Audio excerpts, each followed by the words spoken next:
hello. How are you, good people? How was your day and how are you feeling tonight? I am so excited to see you. I am so excited that you could spare the time to join us. And I'm really, really happy to see most of you who have already logged in. And thank you so much, guys, for being here. It's really an honor to have you. And I hope that you're looking forward to this session tonight. My name is Grace Nzula. I'm a HR consultant with Atara Solutions. Atara Solutions is a HR consulting and training firm. We offer HR consultancy. If you're looking to do job evaluations, if you're looking to carry out HR audits, if you're looking to update or review your policies, please reach out to us and we are able to help you or support you do that.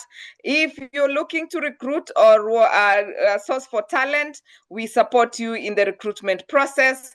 If you're also looking for people to support your learning and development side of the business, we are able to do that for you.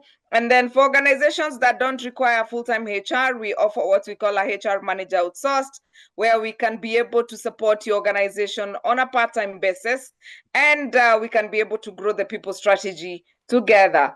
And you are tuned in to what we call Get It Right with Atara Solutions. Now, Get It Right with Atara Solutions is a webinar series that seeks to demystify issues in employment and entrepreneurship. We do this every Tuesday from 8 o'clock. And if you want to know what's happening in Atara Solutions, please join our WhatsApp group. The link will be shared before the end of tonight. And of course, we will also be sharing with you. You can follow us on our social media pages, Atara Solutions on Instagram, Atara Solutions on Facebook, Atara Solutions on LinkedIn, and Get It Right with Atara Solutions on YouTube, where we actually upload all the recordings of these sessions. Of course, with me is my co-host, Mr. Richard. Richard, please introduce yourself. Dr. Carlos, Dr. Yusuf, good evening. How are you? This is Richard Magoma, and we are always here to demystify business concepts, career concepts, and of course, today we are going to learn what is conscious leadership. My specialization is in helping people prepare for job preparation and also speak very well so that they can get those very sweet opportunities. Over to you, Grace. Thank you very much, Richard. Allow me to give a shout out to our partner, Mr. Herbert Zake from Uganda. Thank you so much. Herbert Zake is a Gallup Strength certified coach, and he supports us from Kampala. He runs an organization called Steadfast Quality Solutions. Steadfast Quality Solutions is a public relations and HR consulting firm. They support you recruit for board members. They support you do board evaluations and also support you in training your board members. So do not hesitate to reach out to us or to Herbert or Steadfast Quality Solutions for their services. And of course, we have our partner, K2 HR Services. It is our partner located in Rwanda. And if you're looking for HR support in Rwanda, then K2 HR services are your people. We have Dr. Carlos Gomez. He's a PhD in conscious leadership. He's the co-founder and director of Bimita Group. I hope I have not murdered your business name. And creator of Neuralead, the conscious leadership platform, helping high-performing leaders upgrade their inner operating system. He is a mentor and coach and an author and a speaker who helps high-achieving leaders, ambitious tech executives, entrepreneurs, and forward-thinking organizations transcend limits, embrace their authentic potential, and thrive with clarity, purpose, and lasting fulfillment. He has over 30 years of experience in different areas. He's also the co-founder, or rather, he's a co-founder and has collaborated globally across Europe, Latin America, Africa, coaching different executives of government officials and visionary entrepreneurs. He is a HR L&D leader determined to embed authentic leadership and resilience into your organization. So now that you've heard who Carlos is, I'm curious to see what have you put on the chart as your expectations today. Florence says hands-on leadership in terms of visibility, touch, and people.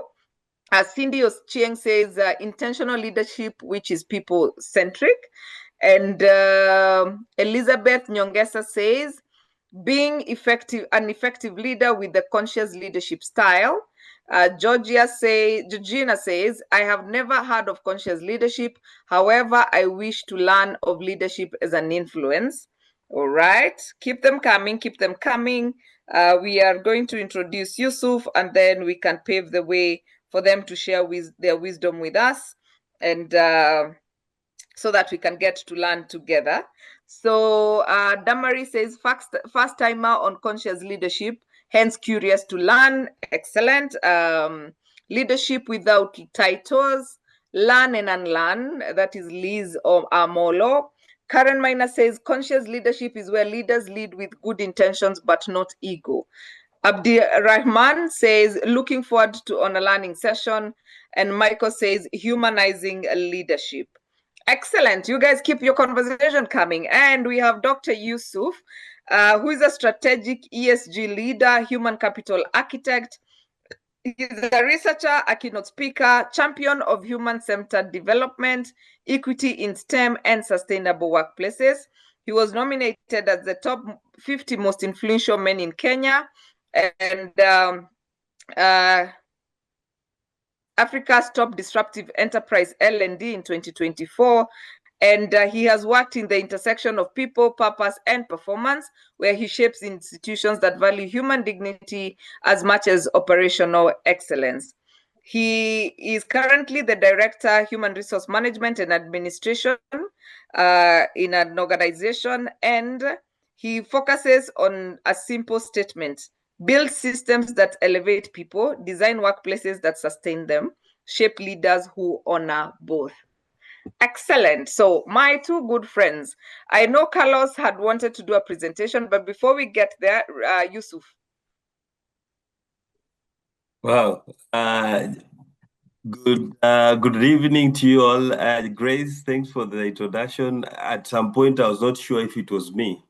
I thought maybe it is someone else, but thank you so much. I did know that I've done quite, not really much, but I've tried to contribute to what we're all looking for. So to the audience, this is Dr. Yusuf Saleh. As mentioned, I'm an ESG leader and champion as well. And my aim is to help institutions or people to get where they want to be. So today is an exciting day for me. I had to, actually I'm on vacation. Grace, why didn't you say this? But I decided to share some of these things with you. And to surprise you, Grace said that Carlos is my friend. Yes, he's my friend. But most importantly, and I'm so privileged that Carlos is my mentor and coach. We've been working with Carlos for over 10 years now. And I'm now in the UK on my vacation. But luck, is it luck or what, Carlos? I know you don't believe in luck. We've had an one-on-one interaction with Carlos, just trying to see, evaluate what I've achieved and the areas that I need to work on. So it's a privilege really to be on the same stage with my mentor, Carlos. So in this regard, because the audience, most of the audience are from Kenya, Carlos, I must welcome you and tell you karibu sana. And it's a privilege to speak to our people. And thank you so much, Grace, for the opportunity. Richard, it's good to see you. Hope we'll have an interactive conversation. To you, Grace. Thank you very much, Yusuf. I can see there's somebody already with a question. Paris. Hi, Paris. Paris is my good friend. I'm interested on how leaders can intentionally align their daily behaviors with the culture they aspire to build. especially in high pressure environment where it's easy to default to command and control style. And Daniel says, I saw the post about your visit to ACU in London. Right. So, Dr. Carlos, please tell us. Conscious leadership, all these things that we put on our poster, please take it away. It's your time to shine. So, good evening, and thank you so much for Sorry, Grace. I wanted to put some statistics before Carlos come in, so that I'm still having the hangover of my doctorate, so I'm tempted to share a few statistics so that set the pace. So I don't know if I'm allowed to share the PowerPoint. Your screen. Yes.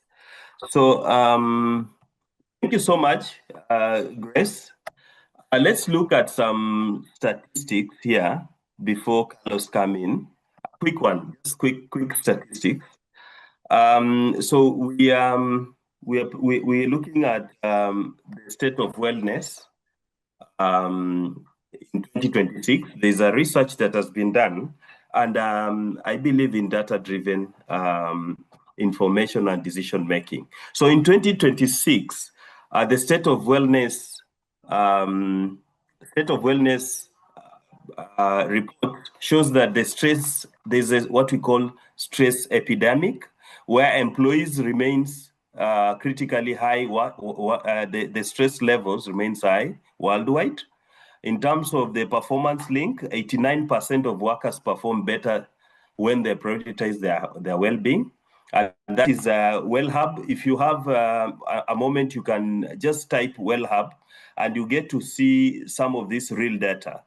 And then in terms of the resilience, employee rate well-being at high, that is 7.5 out of 10, but only 35 feel resilient at work.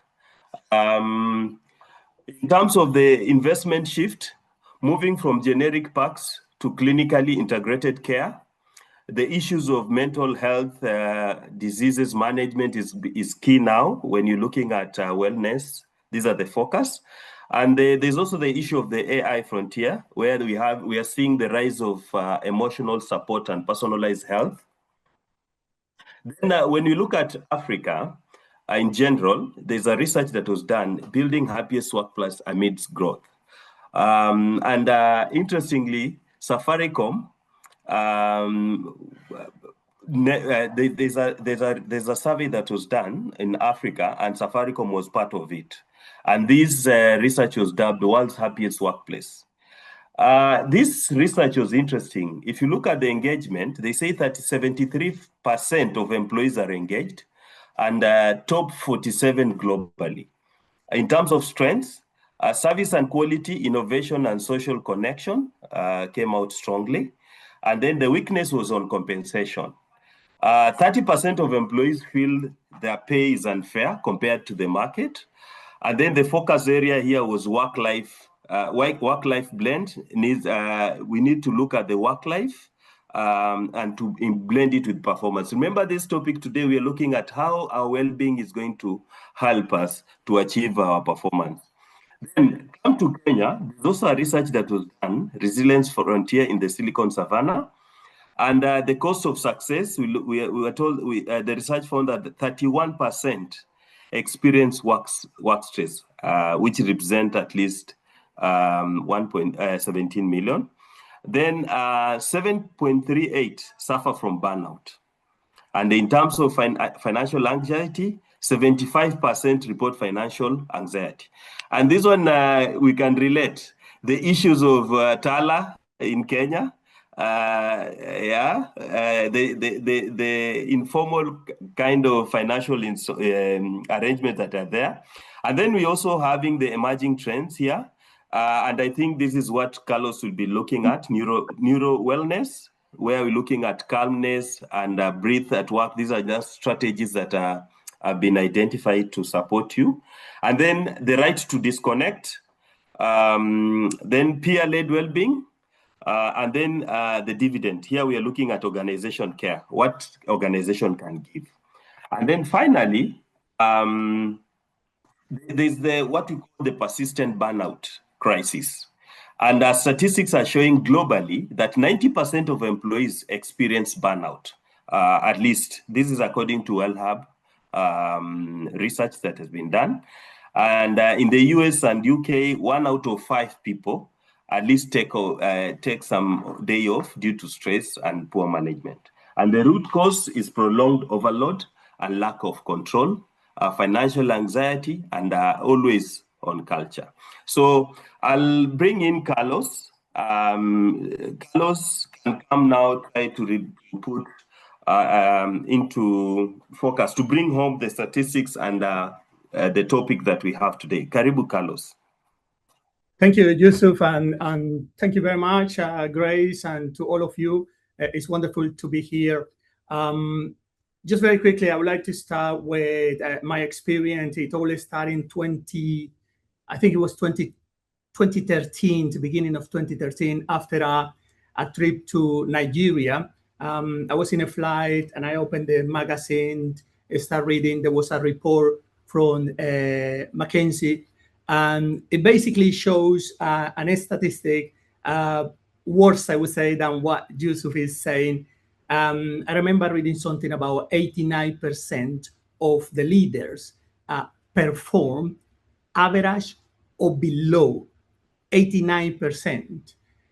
Immediately it hit me because as someone that had been in business in marketing and dealing with all these sort of things, I was concerned. What happened? What are we doing? Are we choosing the wrong people? Are we educating in the right way? Where the problem? Where do we start? So I came back from that trip with the idea to explore and try to understand what really happened. Now Yusuf is helping me to bring it to the context and really how the environment is affecting us. That is part of it. But I brought this story to tell you that we could see the current situation in the world. Very concerning, isn't it? I think here we have 181 people. This is not about discussion. This is not about theory. This is about we getting together with one mission. What can we do to improve the situation in our world? It's only one planet, right? And we all live here. All humanity for the whole history, we all have been living in this planet. And can we do something for it? I don't think this is about learning more. With AI, we got all the data, we got all the information. So I think it's now time to find new ways to try to understand ourselves, right? To stop looking outside and to start looking inside. I don't want to help anyone. I just want to help myself to get better. And if we all have the same goal, the same intention, then I think maybe we could come out of this situation. I had a purpose since that time. I said, I really want to do something. Before I die, I will dedicate the rest of my life. Now is maybe, if God allowed me, because of the expectancy in the UK, 83 years. So I have left maybe 30 something. That is about 12,000 days of my life, which I consciously decide I'm going to use it for a purpose. Consciously for a purpose is try to do something about this. How can we improve the leaders in our world? What do we need to do? Whatever it is. And I don't want to say I come with the formulation. I just simply dedicate my life or the rest of my life to study and to train myself to see how we can change. If I can change and I can tell the other people, look, this is a good process, try. No need to tell anyone else, just do it in yourself, right? The process primarily is to move from this egocentric approach, me, to we. But so far, we have found this very, very complicated. So through my research during the last 6 years, doing my PhD as well, I went deeper into conscious leadership. I first understand the education, and our education globally is focused primarily on skills, on behaviors. We want to solve every problem with the skills and with behaviors. Clearly, it's not working. But the question is, why it's not working? Is it bad? No. Developing skills, developing behaviors, changing habit is all good, but it's just part of the process. It's the superficial part. Because the truth is, we realize that by changing behavior, right, the top of the peak, just that, we realize that after a while, we go back to the old habits. So something else was influencing that behavior. And if I don't change that, we will get back to the previous behavior. So I went into understanding that, and I look at what is going on in our education center globally, universities in the US, in the UK, in Europe, in Africa. What I found is we all focus on competence. This is what we value. Go to LinkedIn, and all we see is about how to develop skills. The skill approach. But if we notice and if we start going deeper into that, the only way to make sure that the behavior remains, it becomes a habit, is by changing the attitude, our mental attitude towards something. I give you the easiest example. We all know consciously that if I go to the gym, if I do my exercises every day, I will probably become healthier and fit. The reason is there. Intellectually, is there. It's very clear. But I don't do that. I go 1 week, and after 2 weeks, that's it. I don't want to go back. Obviously, it's not going to be my problem. I wouldn't accept, right? I would say the gym is too far, it's too full, the smell, the machines, and everything else falls. I don't take responsibility. So now you start realizing something is playing behind that. So we go deeper into that level of attitude. But then you start realizing, how do I develop good attitude or bad attitude towards something? Then you go a little bit deeper, and then you realize, my mindset, the mentality, the thoughts, the belief that I have, together with the emotions and the feelings, all these play an important role.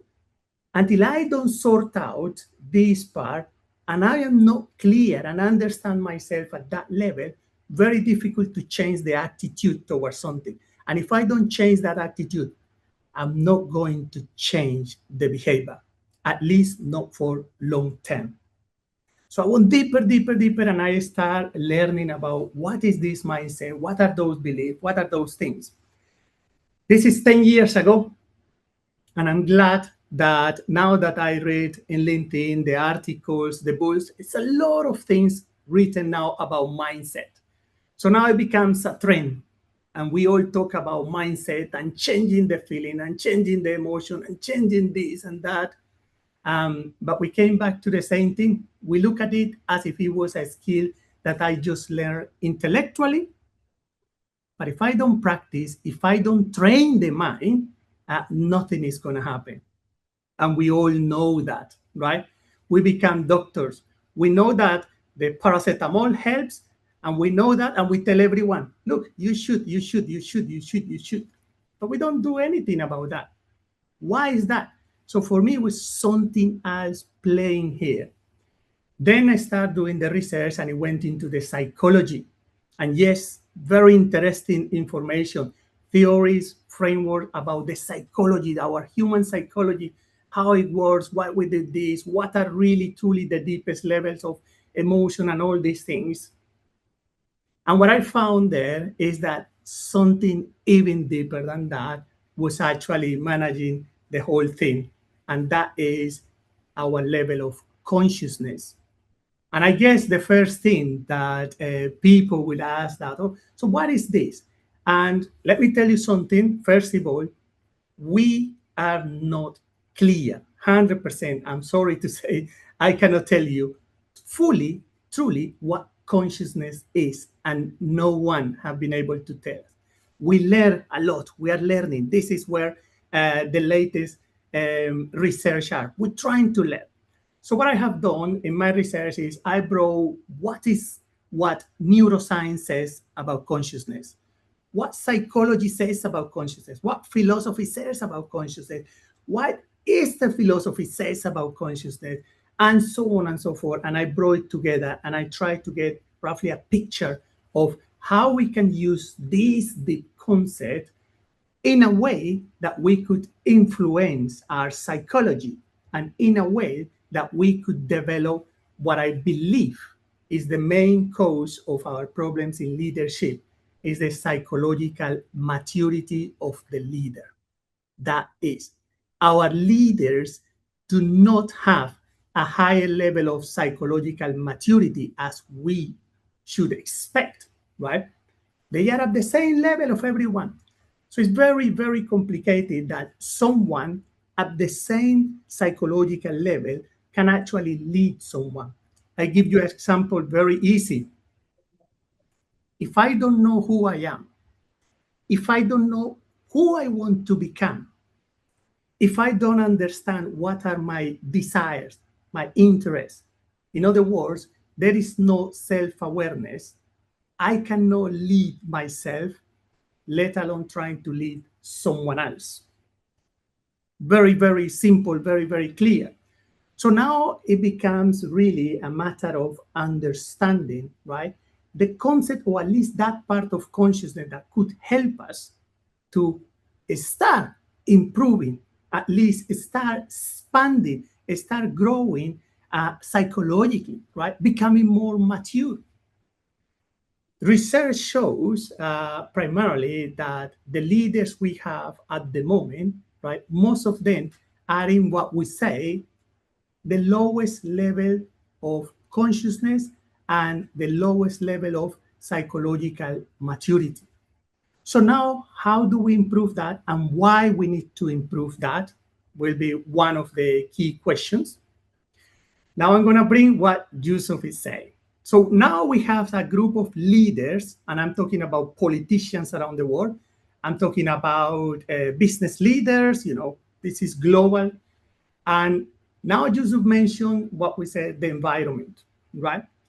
And Yusuf was straight into not just the environment, but the problem that the environment is bringing, right? So we see the culture in organizations affecting employees, affecting people. We see burnout, we see people that are resigning because they couldn't engage with the leader or with the manager. We see all this imposter syndrome and all the things that we read about every day, LinkedIn articles. So we know the symptoms, we know the situation. You should just mention that. That's how. Why did it happen? The starting point is the lack of understanding of our external environment. Now, this is the first idea of consciousness, is we become aware of our environment, right? And I give you the easiest possible example. Surely where you are now, you might believe, I'm here, I'm not moving, I'm not changing, right? This is what our mind is telling us. This is the perception we have. Have you ever questioned? Have you become conscious that the mind might be lying to you? Why? Because first of all, no, this is not that I'm not changing here. I am changing right now, right here, and each of you are changing right now, right there. Or when do you think you get old? We're getting old right now. Not tonight, not tomorrow, right now. That means my body, my mind is telling me here nothing is changing. The reality, everything is changing, right? And this is just within the framework of my body. If I look externally, the environment is exactly the same. Everything is changing. Now, what's the problem with that? And this is a beautiful concept that we start getting it from Eastern philosophies, right? In Buddhism, in Taoism, what they understand it very well is the concept of impermanence. Now, the concept of impermanence is the essential concept for any leader.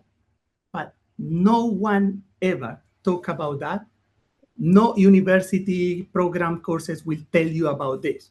So why impermanence is so important? Because if I understand that the first universal law is impermanence, everything change, then my perception of life will be completely different. Completely different, right? Why would I stress so much if everything is changing anyway? Why would I get so worried if everything changed, right? But what's the problem? We don't see it like that. Our mind don't see it like that. Things change, but our mind thinks, no, no, no, no, no. I don't want it to change. I don't want my job to change. I don't even want to change the office. I don't want my friends to change. I don't want my husband, my wife, my children to change. I don't want anything to change. Now you are against universal intelligence because of your lack of consciousness, awareness of the environment, the reality of change, of impermanence. So what's the problem with that? Very quickly, impermanence brings uncertainty.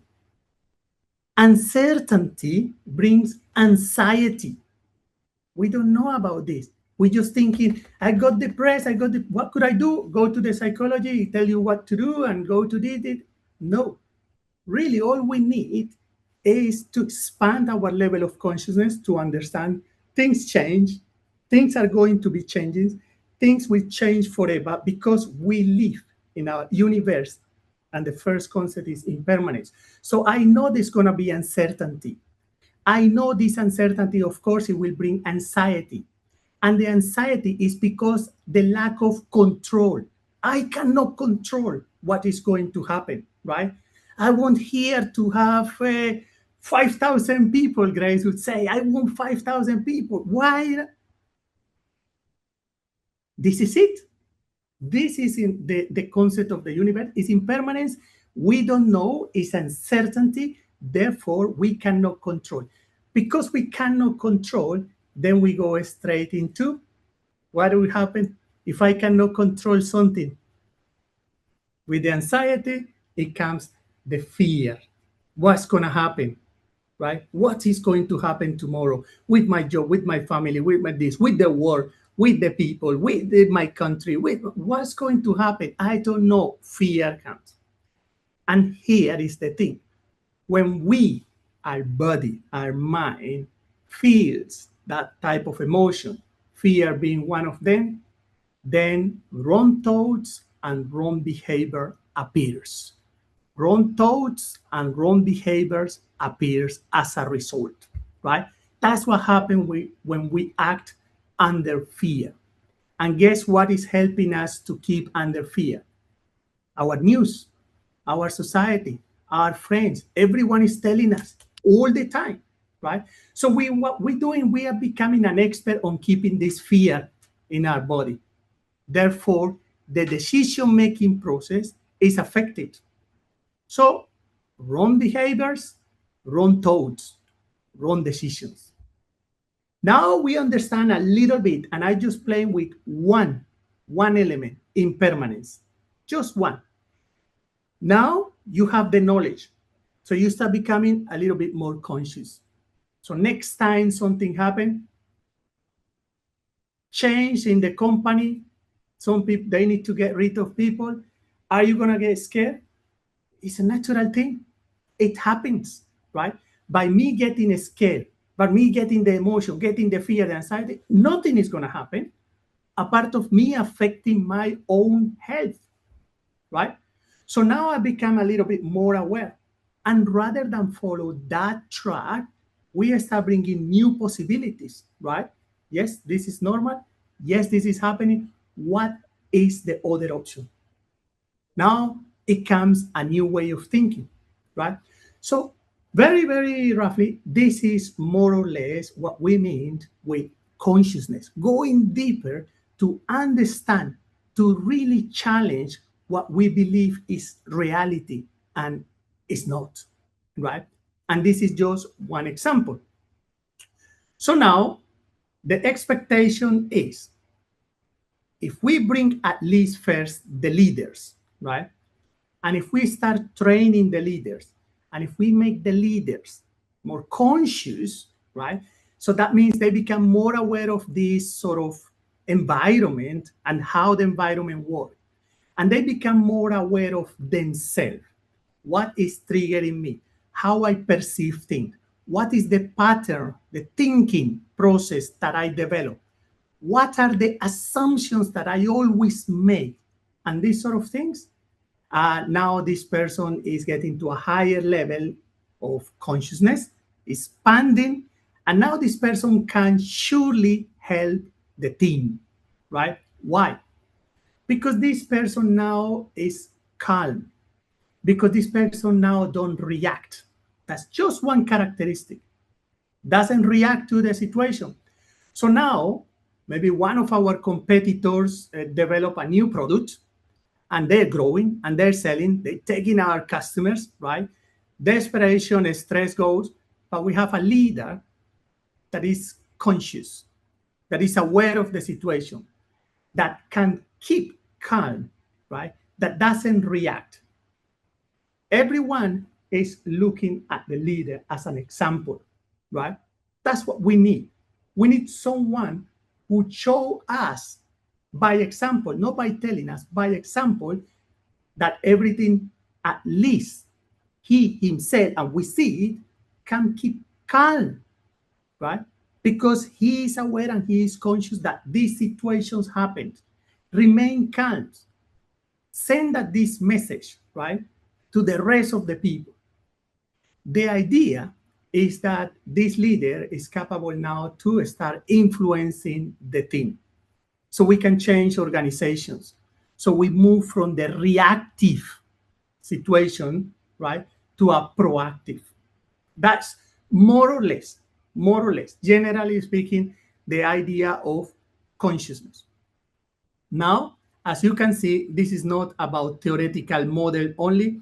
This is not about reading and intellectually processing, because we don't change mentality only by knowledge. Knowledge would not change it really. To change our behavior, we need training, right? And that's where I came with the platform Neuralith. So very quickly, if you allow me, I'm going to share my screen. So this is the conscious leadership platform that we developed. And the idea is primarily, as I was explaining, to start with the individuals first, the leaders, right? People like you who in the future or maybe currently are managing and leading other people. We want to make sure that you have a higher level, or at least an expanded level of consciousness. And then we work with organizations, and we have created a program that trains people. This program is basically 3 stages or 3 steps. We first start with the diagnosis. This is what I wanted to invite you today. I wanted to offer, first we put here a free assessment. If you go to the link, it's simply neuralith.org. You will see on top of the page over here, start your free leadership assessment. It will take you only 3 to 5 minutes maximum, right? And it will tell us in what level of consciousness are you. Let me give you roughly an example. There are some theories. We use it to develop, and quickly going to show you one of them, right? This is more or less how we measure your level of consciousness, right? So after you do the self-assessment, it will show us whether you are performing, operating from this level, from one of these levels. That's what the self-assessment does, nothing else. So when we have that, now we can create a specific program to train you to achieve or to expand your level of consciousness in different areas, right? I'll explain you in a minute how, or more or less how it works. I wanted to show you very quickly what we did. Yusuf mentioned I've been mentoring him for a while now.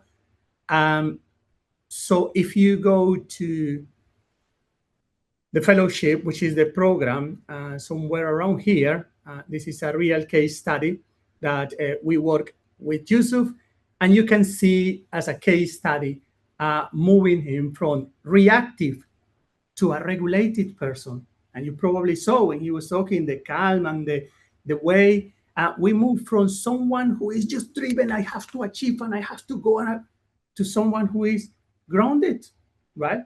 Why? How? Because I know who I am. I know who I want to become. I know myself. I know my strength, my weaknesses. I'm self-aware. And this process of self-awareness become what we know self-knowledge. And that, for me, is the essential ability that our leaders needs to have in a 21st century and moving forward. So we create the case study, and we could even see the metrics of improvement, right? So what happened here, you are seeing a completely different approach in terms of training leaders. This is not just about content. No more content is enough. We know a lot, and with AI, we will know anything we want, really. It's not about that. It's about training every day, and it's about measuring really your change, right? To explain in an easy way, I could give you 100 books about how to improve your body, or I can take you, let's say, to the gym and be with you and make sure you do the exercises properly, right? And continuously measuring your change. It's a completely different thing.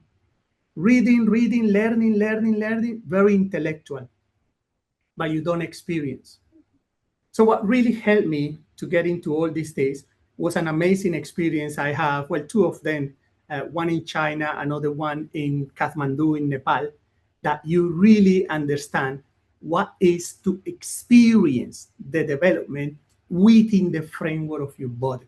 Like you feel I am actually changing my way of thinking, my way of speaking, my way of behaving, not because of more reading, but because what I think about what I read and what I practice in a day by day basis. So that is a little bit of what we do. I also wanted to show you very quickly the process. Some of you might be, how is this process? I guess that's usually the question I have. As you can see, it's very interesting. The phase one, stabilizing, it doesn't start with the mind. It's not the psychology. It's nothing to do with the mentality. It's all to do with your body. It's with the nervous system. Oops, sorry. It is with the nervous system, right, that we start just to get that real um, feeling of being grounded, right? We start understanding our reaction, because the truth and what discovered is what happened is every time you have, let's say, a difficult conversation, right? We immediately think, I'm getting upset, I'm getting anxious, I'm getting no. Before you got those feelings, something happened in your body and you were not conscious about it. But with the training we're doing, now you become conscious. So you know, even before feeling, you know, oh, my chest is showing me this. My throat is changing, my voice is changing. So now you're becoming aware, because you start becoming aware of your nervous system. And we have some techniques on how to work on it, to work, not to learn or just to read, to work on it. And through the practice, what happened is you become, this is the process of embodiment. So now you realize that when this person talked to me, I know what happened to my body, but I'm now aware and now have the understanding of how I manage that.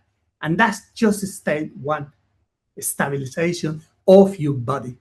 Then we're now ready to move into deeper things, right? Now ready into try to understand other things more related to our psychology. Now we talk about self-regulations, right? Now we talk about really our emotions, our feelings, what happened, and so on and so forth. And then we move into phase three, when we want to explore the concept of self-image, self-esteem, right? Self-confidence, getting clear vision about who I want to be. we move into the idea of purpose, understanding for what reason I wake up here every day, right? What is for others? If I don't wake up today and I go and do my things, other people are going to suffer. So now you move from yourself, me, to we, right? And if we could start achieving that just with the people we have here, 100 and something, then I truly believe we're going to be fine, right? And it all starts with ourselves. That's more or less what I somehow wanted to share with you in relation to this new concept or new ideas that we have developed in Neuralink. So once again, one thing that you could do right now, I invite you, is please, if you go to the website, as soon as we finish, you could click free leadership assessment. You will receive in a screen, and immediately you will know from what level of consciousness I am currently performing. And I think that's a really first step. If you decided to go forward, right, there is a fee there, but I can tell you, Grace, and everyone here, I'm happy to offer 5 for free. I will choose. As soon as I see people doing the assessment after this webinar, I'll go and I will choose 5 people and I will offer the full report, which is usually 29 pounds. But we're going to do just to show what it or how it looks, the full report of a conscious leader. Amazing, amazing. I'm impressed. So I get to be number 6 because I'm not about to go and compete, but I'm going to take the assessment. Just this is a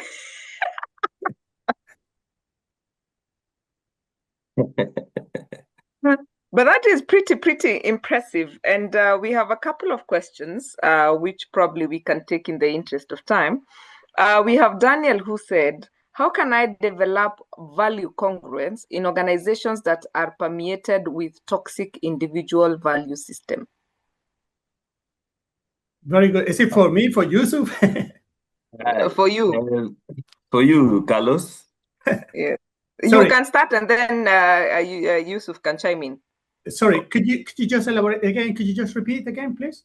How can I develop value congruence in organizations that are permeated with toxic individual value system?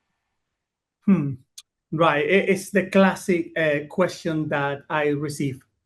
Always the first one. Really, I should mention this. As you saw it, the whole process and the whole plan is focusing on you first, right? As an individual, right? There is no solution for a culture. Yes, you could have an impact in the culture, but first, you need to sort out yourself. This is more or less what happened in a plane when they said, in case of an accident and the mask of oxygen will come, first use it yourself, then put it in the child next to you, right? So my honest answer to this for a toxic environment is you first sort out, and then if you decided to stay in that environment, at least now you are contributing. You yourself, you are contributing, right? It is the only thing. Ideally, everyone has to make the change for this environment to change.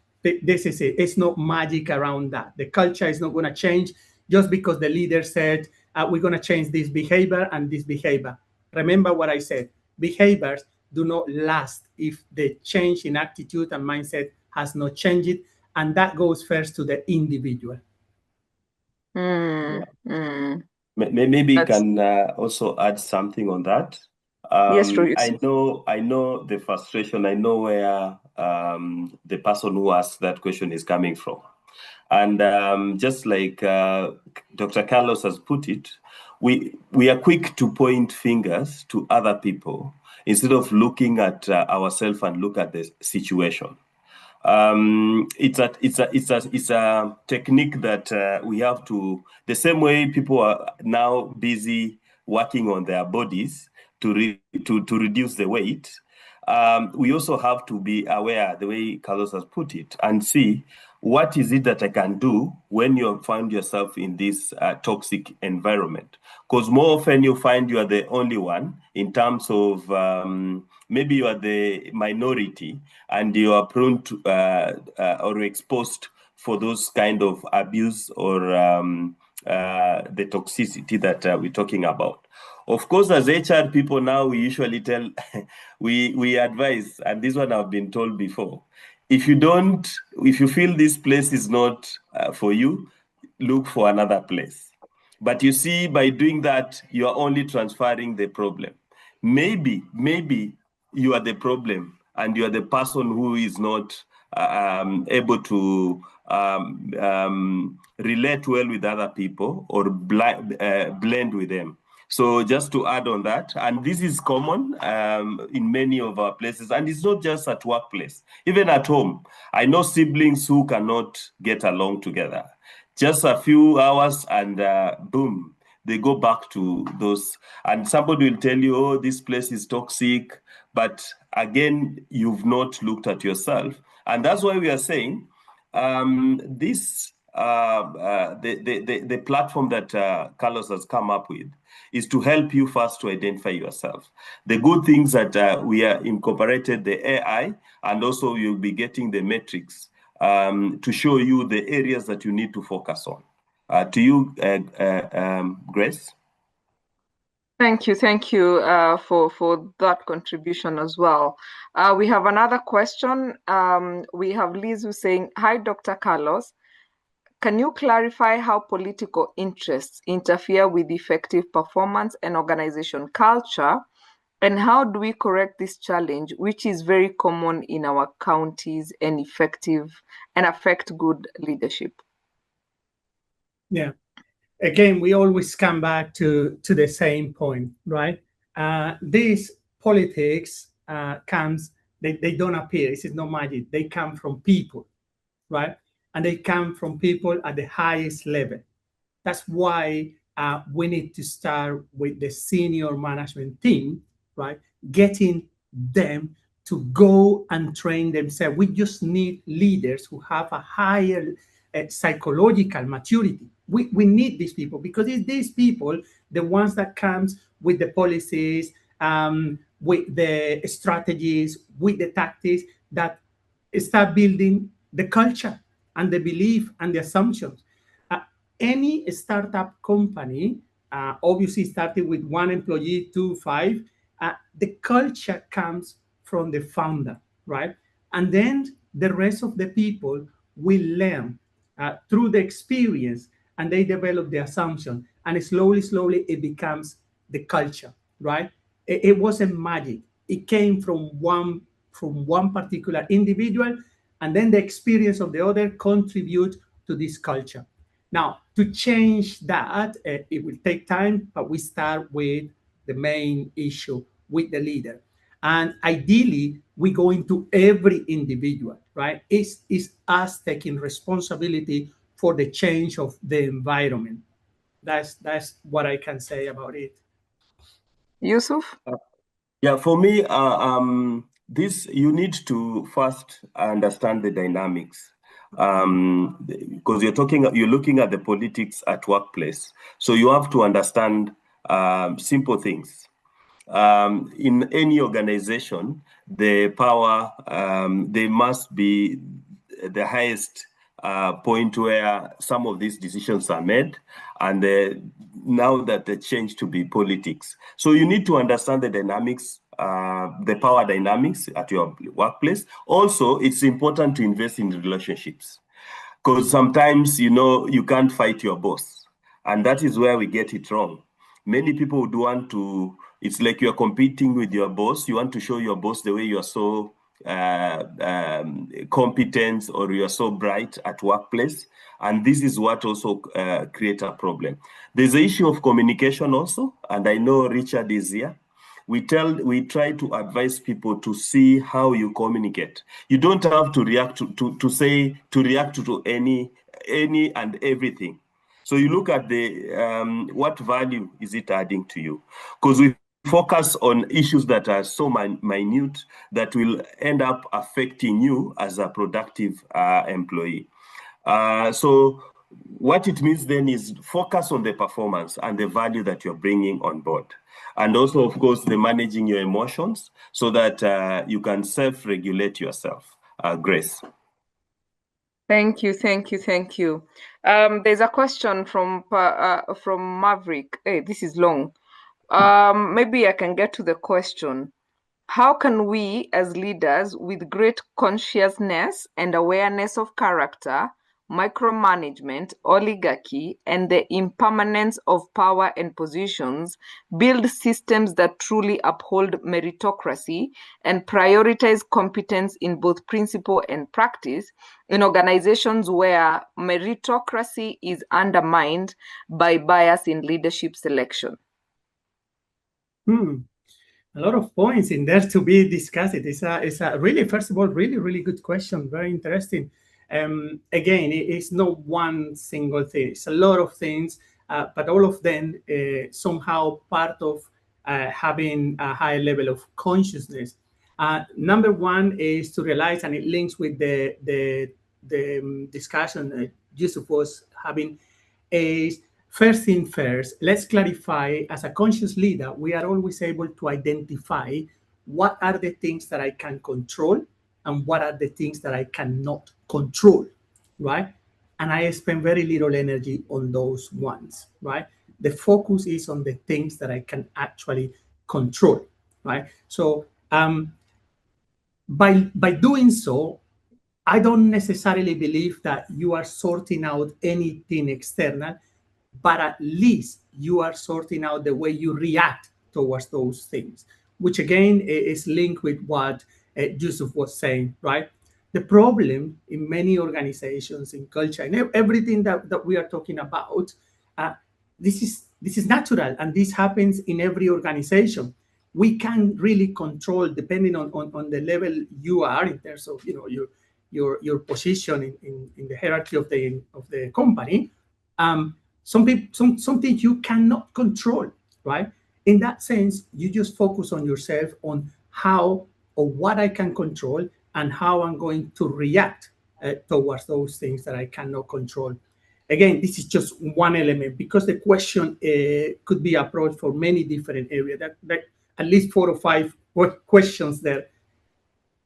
Yusuf, I don't know if you want to. Yes, and if you look at risk and how you manage risk, to just help and maybe to contribute to the question, there are things that you can accept and decide you are going with them head on, and there are those things that you need to have to be in a position to weigh and see, is it really what I can concentrate, or I transfer it, or even avoid it. So most importantly, and this is where the catch is, we more often find ourselves wanting to solve all and any problem that comes our way.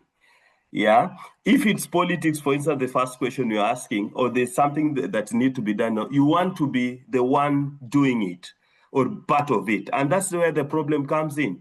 You are stressing yourself. You realize by the time you are addressing the issue, you're already fatigued, mentally fatigued. So there's nothing really you can do about it. So the most important thing, and this is a tip that I'll tell those aspiring leaders or those who are already leadership, you don't have to address or solve any problem that comes your way. And as we know, culture or behavior, this is something that takes time. For something to say this is our culture, this is our behavior, it means it has been done for quite some time. So for you to change, you can't change it overnight. It means also you have to take some time, try to understand how you can manage and avoid that. The other way is to, and it still revolves to the first question that I responded to, communicating and building and investing in relationships. You need to have people who you can be talking to. We find ourselves burdening our spouses or our partners in issues related to work. Yes, it's good to share, but again, you're putting more pressure at home where you're supposed to have a safe haven. So we need to look out who else can I approach? Who else can I share the challenges that we are facing at workplace? Grace. Thank you. And somebody is saying, I keep getting logged out when they're trying to log into the Neura platform. Oh, maybe Neuralink. it's too many people at the same time. We have an experience, maybe. Neuralink.org. I'm just going to put it here again. Yeah, they're saying, she says, maybe, I keep getting logged it has out. been hacked. Hope it has not been hacked. No, maybe the population as well. Everyone wants to log in at the same time. And particularly because it's from Kenya, maybe there might be, they might be suddenly out of nowhere, a group of people from Kenya, maybe. Yeah. But anyway, I just put the website the there. link. And please keep trying, otherwise try later. All right. There's 2 questions before we call it a night. There's Patrick who's saying, how can I give feedback to a technically superb leader who is not cognizant of people's feelings? And maybe we can combine that with people often don't shift because they don't see a need as the need. As a business leader, how can I make invisible problems in the business visible so that the team can shift? I've combined 2. I would like to, again, to put this message clear. If you notice, most of the questions, right, are related, how can I change something? How can I change someone? Why don't we put this little finger like this? And we said, how can I change my attitude towards something, right? Because when we said, how can I change, let's say, this leader, this policy, my wife, how can I change my children, my mom, my dad, how can I change it?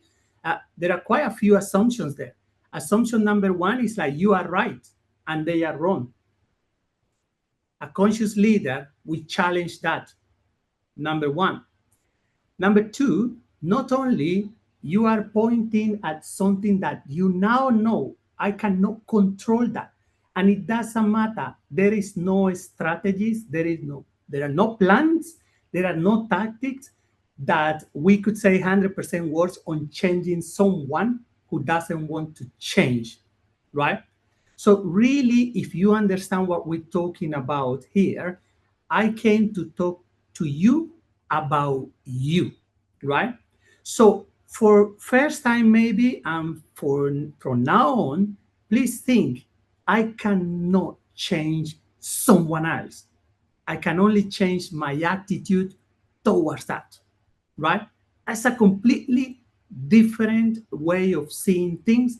And I can guarantee you, the other person anyway is not going to change, but your reaction is going to change. Therefore, your emotions are going to change. Your feeling is going to change. Your behavior is going to change. And that is priceless.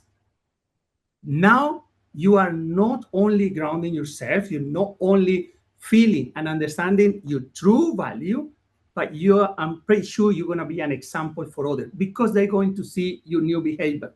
They're going to see your new attitude. They're going to see your new thinking pattern.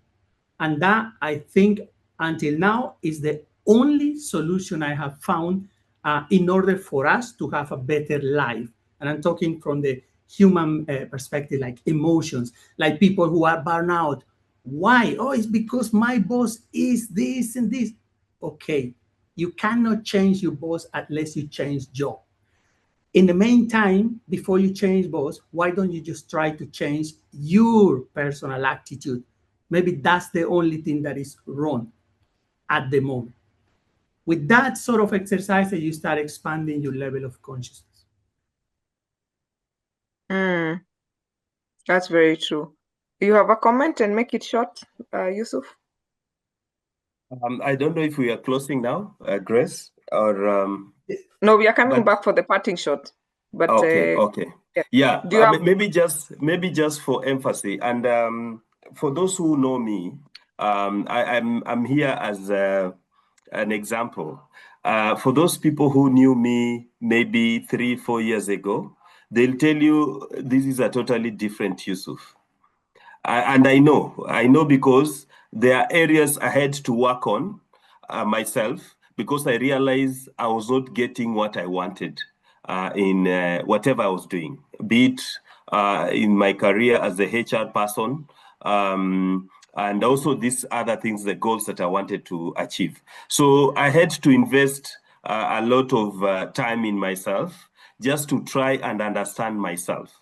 And I'll call to people, all those guys who have joined or logged in this webinar, to just try and every day. And when Carlos released his first book, The Clear-Minded Leader, I attended that program, and I went through this program, and it really helped me. It helped me, one, I became more aware about me as Yusuf, and everything changed. For those, I'm talking to the people who know me. I was 120, I think, kg. Those people who used to know me, I was huge. Sometimes I look at my photos and I wonder, is this Yusuf? But now, immediately I started understanding, I realized there are things I need to work on for me to become who I am. So it's an investment you have to put in. It's not something that you'll just, it's not an instant coffee. I mean, it's not plug and play. You do today and tomorrow. You have to train yourself to be patient with yourself so that you can achieve whatever you want to be. And I'll tell you for free, if you are the one higher, you will be in a control to manage any kind of situation or conversation. Grace, to you. Yeah, I have to read out this comment from Dr. Sewe Silvanas, who says, Daktari, that was wonderful conversation and awareness on the topic on leadership and our mind. Actually, the relationship between our minds, both conscious and unconscious, is the game changer. Be blessed. And Carlos, you're sending to host and panelists. Maybe you can send to everyone on the link that you've just shared. Richard, quickly, if you have a comment. Thank you, Grace. Thank you, Dr. Carlos and Yusuf. I can also see our ED hiding somewhere. She's very silent. But the question I want to ask is, as you dive in, because you have mentioned that you dive into, for lack of a better word, the ocean, there are resistances that you will encounter. What are the commonest resistances that you will get as you dive into that deep level, to prevent people from actualizing conscious leadership? Sorry, I was looking at the chat, but I think I got your question. You want me to tell you something? The difficulty, our worst enemy, is ourself. This is the main barrier. Is we, when I say we, it's really our ego telling us first every excuse why not to, right? Because what we're doing here is a direct attack to our ego. We're directing. This is the whole purpose. It's ego destruction. We don't want it. We simply don't want it. I mean, who is comfortable enough to say, I am the problem? No one. And to start with is, I won't believe that I am the problem, right? In any relationship, just have a little discussion with your wife, with your husband, with your children, and you know the fact that you're having the discussion, you think they are the problem, they are the one wrong, right? In this transformation process is looking at ourselves, our shadow path. So the main challenge we find is that we have an enemy, ourselves, our ego. Number two, and very very important, and it happens to me all the time, is that we build an image, right? And this image is crazy. I use this phone. This is a Samsung and it's not an Apple. Because I have Samsung, if anyone talk anything bad about Samsung, it's like killing me. And the same person, he have iPhone. If anyone talk about iPhone, it's killing me. I am identifying with an object that I am not, right? Only when I realize, now this is superficial. So I remove that. Next is I identify myself with this body. If anyone says something, oh, why you are bald? Ah, you are my enemy. You are my enemy because you are offending me. Why? Because I identify myself with this body. But I haven't had the time to actually challenge that. Is it me? If this body is me, why would I say my body? So who is the one talking? Right? Who is the one talking? Now you start thinking and your level of consciousness start building, start saying like, hang on a minute, I need to sit down and think. This is my hand, my. So who is talking?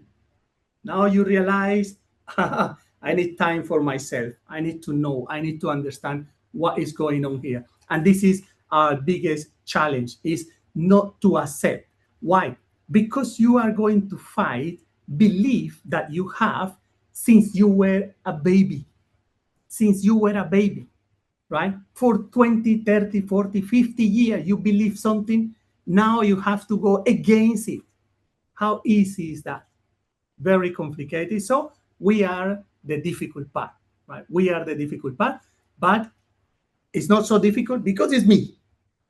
It's in my control. So I All can right. do it. All right. Okay. So, parting shot quickly. What's your quotable quote? One liner. Your call to action. Okay, so because Carlos has been talking, I think let's give him some breather. For me, maybe just a reminder is when you look at the conscious leadership, it's all about being. It's not about being perfect. That is one thing that we should know. It's not about being perfect, but it's all about having being aware of your environment, being aware about yourself, being intentional, and choosing every day to lead with purpose. So if we can take that home today, I think we're going to see a transformation in all our, not just at workplace, in all our day-to-day activity. And I'm among the people who've been advocating for, when you're going or investing for a development program or a training, look at something that will give you value, not just at work, but also help in your day-to-day life. Thank you so much, Grace, for the opportunity, and for the listeners who've tuned in and stayed up to this point. Asanteni sana. Excellent. Thank you so much, Yusuf. Dr. Carlos? Thank you very much. That's all from my side. It's been a pleasure to be once again with the people of Kenya. You, and I said to Kenya, opened the doors 10 years ago, and I'm more than happy to have friends and people like you. Amazing. So thank you so much for that. It's been a wonderful experience. I hope I can see you soon over there. Yes, please welcome to Kenya. And I must inform you that we have Ugandans and Tanzanians on the call. Yes, Yusuf. I wanted to say something. I have a gift for Mzuka Africa. You know, this is not African. We believe in giving. And Grace, I have 5 good notebook, which for this purpose, people can just diarize whatever they want to do on day to day to take action. So I owe you.